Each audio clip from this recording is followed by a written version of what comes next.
Well, a promising new high-tech medical device could help some people move away from prescription painkillers.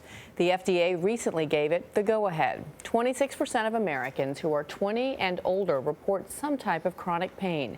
Every day, more than 650,000 prescriptions for opioids are filled. But 2 million Americans are addicted to those painkillers, which often provide a gateway to illicit drugs like heroin. Our Dr. Narula is here with how a drug-free approach lets patients stop the pain. I love this woman you interviewed. She's so strong-willed. She is, absolutely. Good morning to you. Chronic pain can affect every aspect of patients' lives, preventing them from working, caring for family members, or even themselves. It often starts in the back or leg, but it can quickly become all-encompassing. Doctors now have a new tool to help decrease the perception of pain, a small implant placed in the back that can get patients back on their feet. Connie Hanafi had a passion for riding dirt bikes. Go ahead, kick it to JoJo. Then minor leg surgery sidelined her with crippling pain. I love your picture. Steroid shots, seizure medications, nerve blocks, and physical therapy did not bring relief. Oh, perfect. Because of her own family history of addiction, Connie refused prescription painkillers. The pain was so unbearable, the single mother of two considered amputating her leg. The pain is constant. It's stabbing, it's burning, it's shooting, it's every type of pain you could ever imagine all in one. And you're trying your best, but you're just screaming on the inside because nobody can understand what you're going through. Then Connie learned about another option. Good morning. A spinal stimulator that zaps pain. She decided on surgery to implant the device in her back. Lots of pressure again. Try not to jump. Connie, tell me when you feel this. During the first part of surgery, she is sedated but awake, Yeah, I can feel that in the bottom of my foot. giving real-time feedback so the stimulator wires can be placed in the right spot on her spine. Okay, is it going into your foot, into your toes? Not my toes, no. May I turn it up? Yeah. There you go. And we have everything? Yep, oh, that's perfect. Spinal nerve stimulators use electrical pulses to block the pain signal to the brain.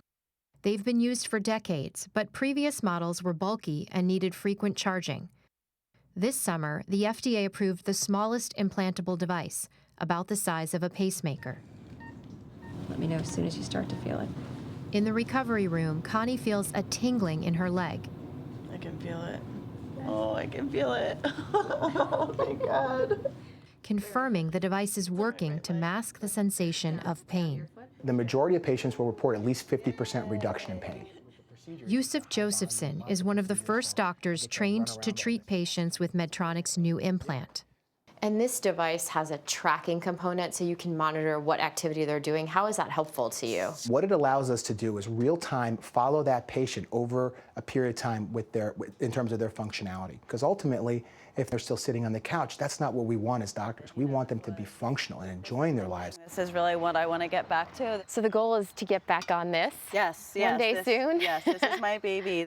2 weeks after surgery, Connie's pain has dropped from level 9 to 2. Like really want to get active. I think, I know I got to slow down a little bit, but I feel great. She has a long road ahead before she's riding dirt bikes again. But she's kept her leg and has her life back.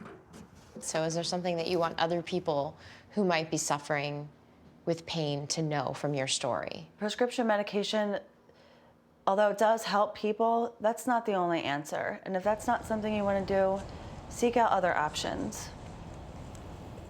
This implant does carry risks like bleeding and infection, and spinal cord stimulators are not appropriate for every kind of pain. They're best for people with back and limb pain who may have failed back or disc surgery and other conditions. About 88,000 have been implanted worldwide. That's expected to more than double in the next decade. And you have the prop here with you. It really is so small. It's very small. I mean, this is the device that gets implanted in the back, and these are the wires that get implanted in the spine. And this is the device that the patient can use to control the stimulation. Wow. So very small. So to go from a level 9 to 2, that's a game changer. Is this a permanent fix? It can be. The battery, this part, needs to be changed about every 9 years, but essentially it's otherwise permanent. And how much does it cost? Right, so it's about $30,000 for the device. That doesn't include the price of the actual procedure, but it is usually covered by insurance. So, good news, something that people need to be aware of to ask their doctor about. If And it's certainly worth the cost if the only other option was amputation. That's right, or narcotics or opioids. Or narcotics. Stay off that dirt bike, though. Yeah, thank you. She loves that. Yeah, thank you, Dr. Tara.